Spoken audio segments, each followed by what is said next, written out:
By now, you've probably heard of Alibaba, the Chinese internet giant that's able to reach millions upon millions of previously unreachable Chinese consumers.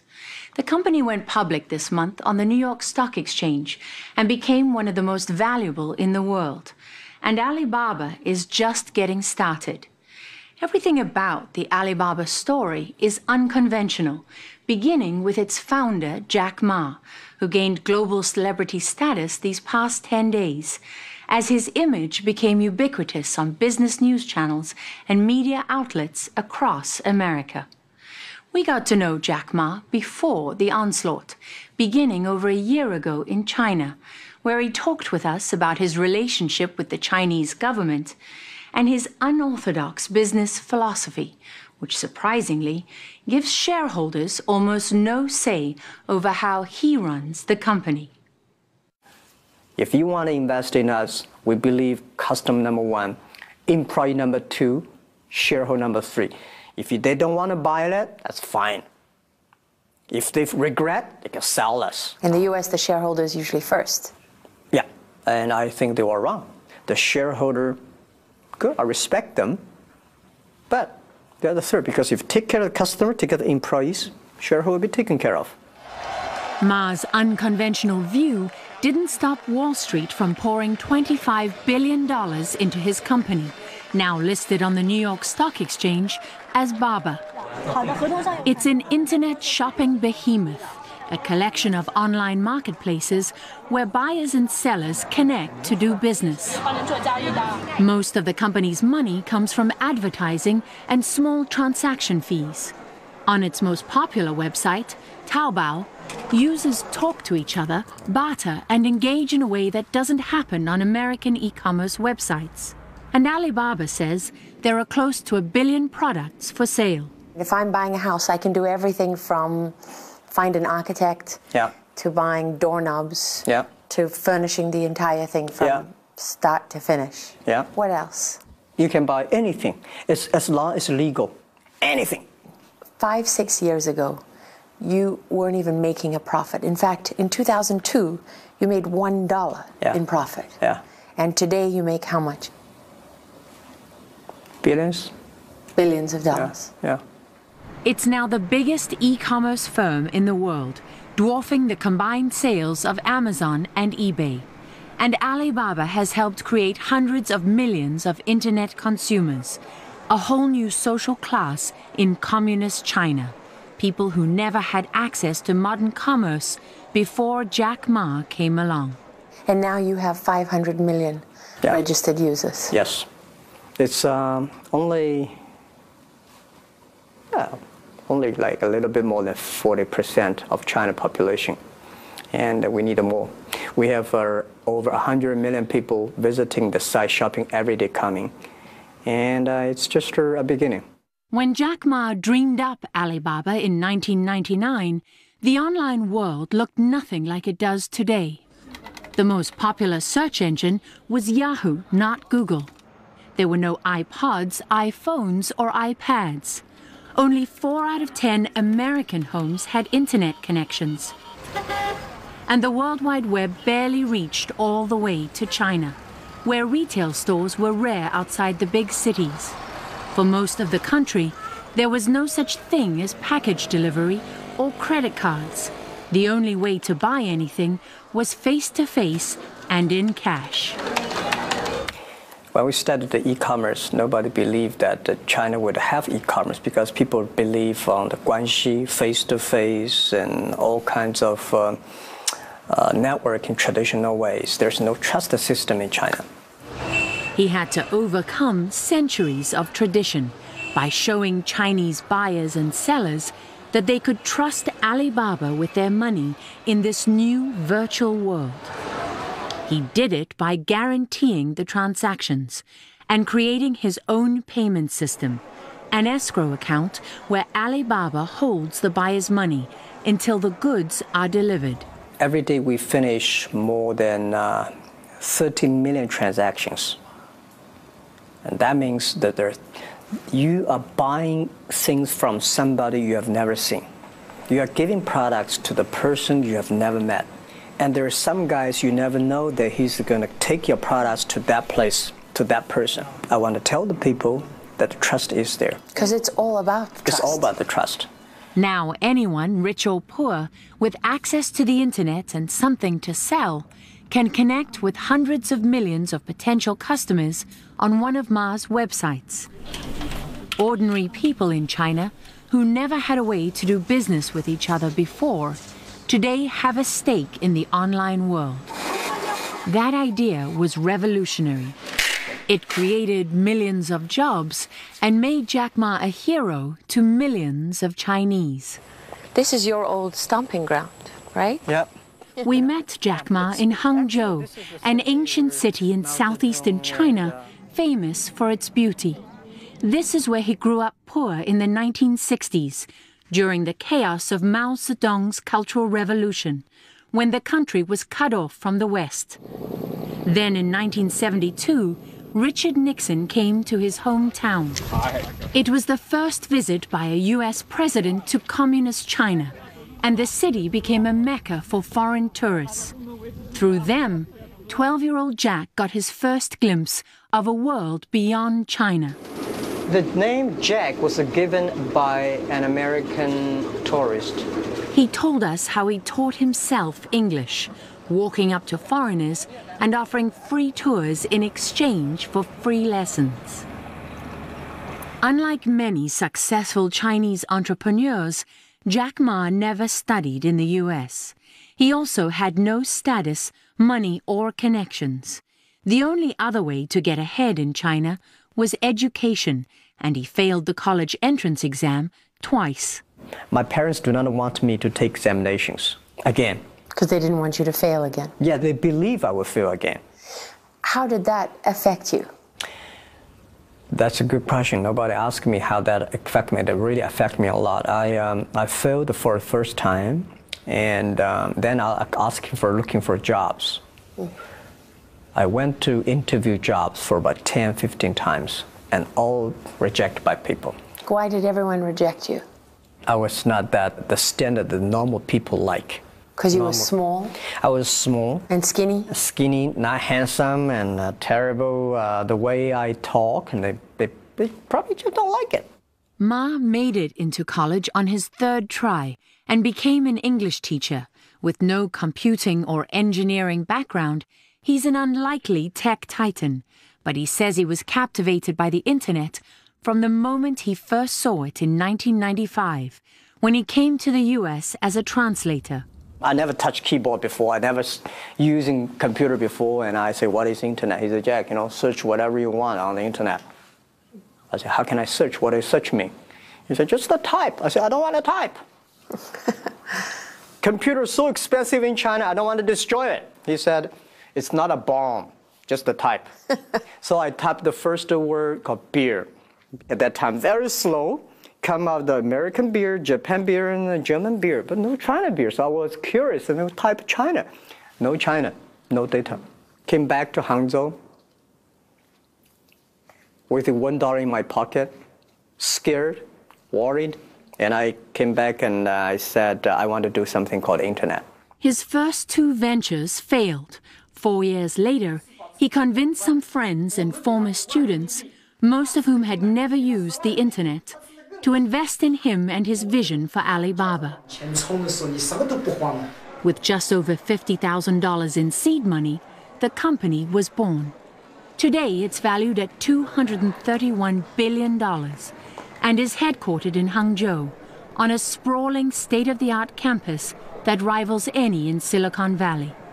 Ma's personal fortune makes him the richest man in China and one of the most influential. It's impossible to run a business on Alibaba's scale without official blessing. You were quoted saying, when you have millions of small companies using your site and billions of dollars in transactions every day, the government cares. Yeah. So what do they care about? They care that I can stabilize the country. I told the government, if people have no jobs, you are in trouble. Government will be in trouble. My job is to help more people have jobs. So usually when people succeed in China, they either have connections, political connections, or they come from a wealthy family. You had neither. No. And you've done this without interference from the government? Well, I never got 1 cent from government. I never get 1 cent from China banks. So I'm very independent. That was true when Alibaba began, and most of its capital still comes from abroad. But more recently, some of its smaller investors have included institutions with ties to China's ruling elite. Alibaba has also benefited from Chinese government policies that make it difficult for foreign competitors to operate there. Ma explained how he walks a fine line with Beijing. I have a very strict talk to my team. So never, ever do business with government. Love them, don't marry them. So we never do projects for government. If they come to us and say, Jack, can you help with this? Good, I will introduce friends to you who are interested in doing that. Or if you wanted me to do it, I do it free for you. Just one, next time don't come to me again. So because of that, we keep very good love relationship with the government. When we pressed Ma, he acknowledged there are times he has to bow to Chinese authorities, though he was surprisingly frank about a subject that's also sensitive among U.S. internet companies, including Google, Facebook, and Yahoo. You gather more information on Chinese citizens than anyone else in the country. You mean me? Yes. Yeah. So when the Chinese government comes knocking on your door asking for that information, how do you handle that? What do you do? Okay. We have a very strict process working with the government. If they want to do it, it's related with the national security, we work together. Any country, any citizen, anywhere, you have to work. I believe Google has to do. If it's the national security of the USA, Facebook has to do it, Alibaba will definitely have to do it. What worries some investors is the possibility that China could take control of the company and all of its assets at any time. And then there's Alibaba's unusual corporate structure, which puts all the power in the hands of Jack Ma and a small group of insiders. First of all, I want you to put on this. But there's another side of him that's little known outside of China, where he's a celebrity. A cult of Ma reaches across the country and inspires almost fanatical loyalty among his employees and their families, who record his speeches and quote his sayings. Here he's dressed as a punk rocker, performing for an enthusiastic audience of 20,000 Alibaba workers at a company anniversary celebration. You are so beautiful to me. The Chairman Ma show is now playing here in the US, bringing with it the potential of hundreds of millions of Chinese consumers for products made in America. So this is not Jack Ma's American invasion. This is not Google, Amazon, eBay, be afraid. We come to help, not invade. For example, bring the US small business come to China. This is something that we can do better because we have 100 million buyers today, every day. We don't know, 3 years, 300 million. We started giving loans to small business. Within 20 months, we have already given loans to over 260,000 small business. Average company only get a $5,000 US. So you gave 260,000 loans in 20 months? Yeah, 20 months. I don't want to give a big loan. We just give small, medium size. $8,000 is the limit. And your default rate on those loans is less than 1%. 1%. 0.9. And you can do this because of the records that you keep on your buyers and your sellers. So you have, that's really how you base the credit rating. Yeah. That's every move, every behavior you use on the internet.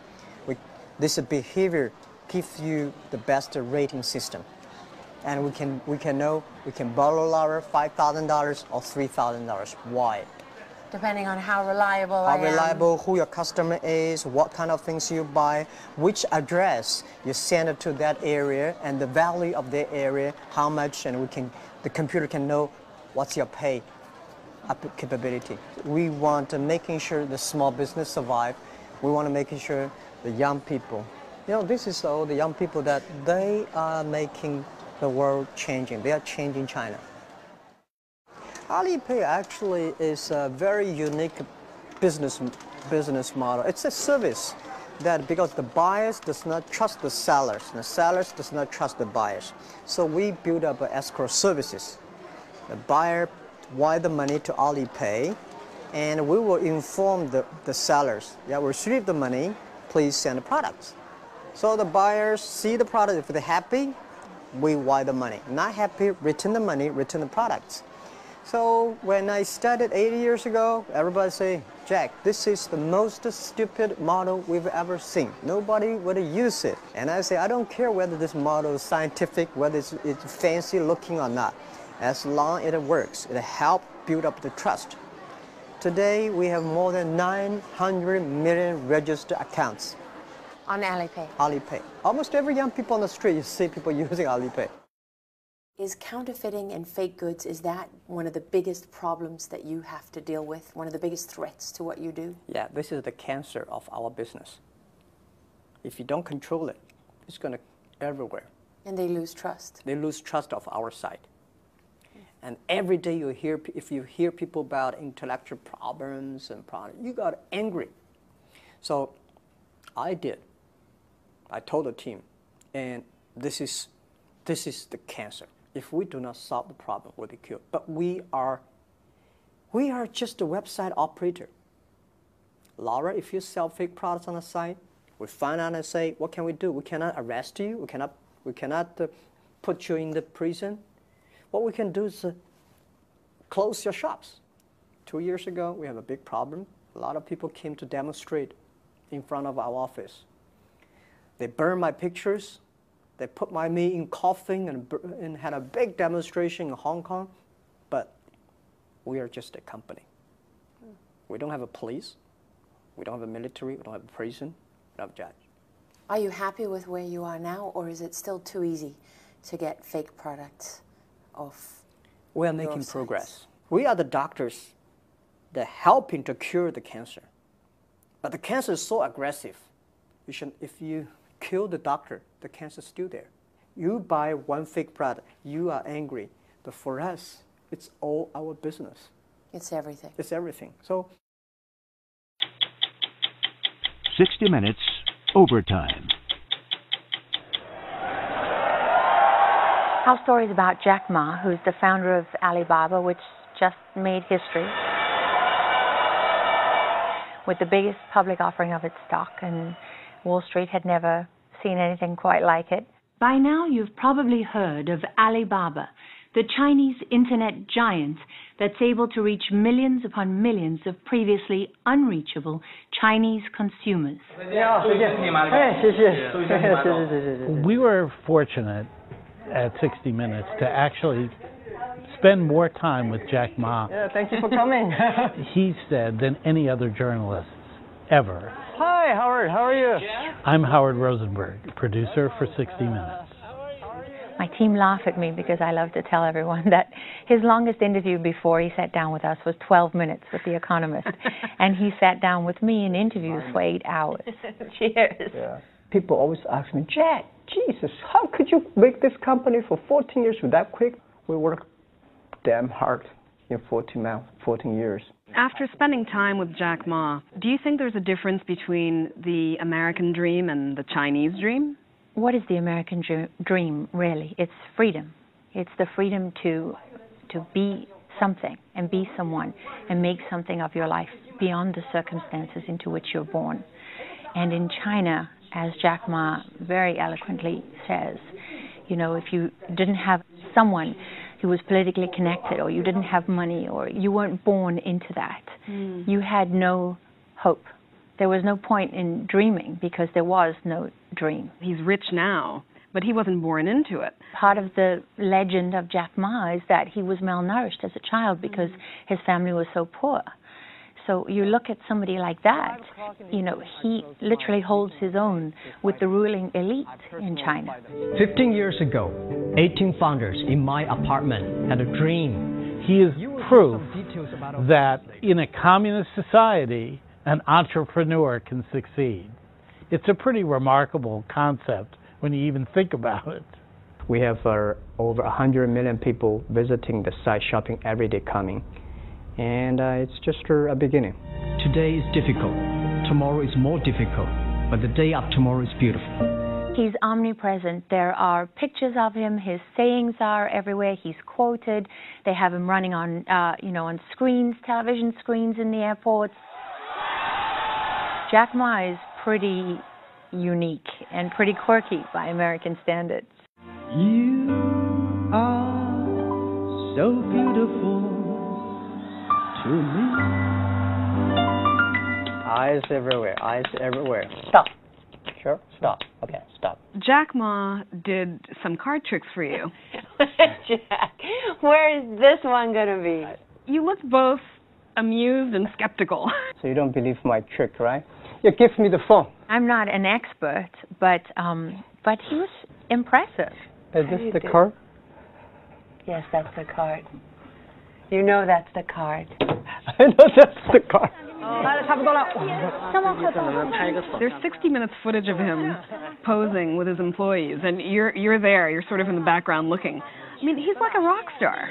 He's like a rock star, and you know what? That's not manufactured. I mean, it looks genuine. 8-year anniversary in the company. They are crazy about him, and they are in awe of him. Everybody wanted to be near him. Okay, 谢谢.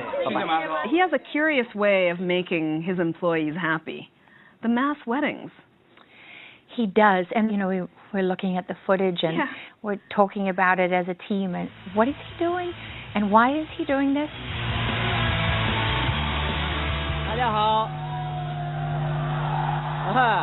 At first, when I heard about the mass weddings, I thought, well, that sounds a bit cultish. I don't know of any business person in the U.S. who marries their employees. I think it's fair to say there are none. Really? Yeah. They should learn. They should learn? Yeah, they should learn, and they should make their employees happy. If they want to do it, let's do it for them. The way it works, I believe, is that couples get married in a variety of ceremonies. Then one day a year, they all go to a huge party that Jack stages at Alibaba headquarters. Why we do this? Yeah. 10 years ago, because the SARS, bird flu, all the employees in the company was quarantined. And I was locked in the room for 10 days. But when I left the room, I said to myself, life is so short, so beautiful. Don't be so serious about the work. Enjoy the lives. 是纯个性化的服务. This year we got how many? 600 or 700 couples. And I'm announcing, guys, today you'll be married. 多生孩子，谢谢. You love it. Oh, love it.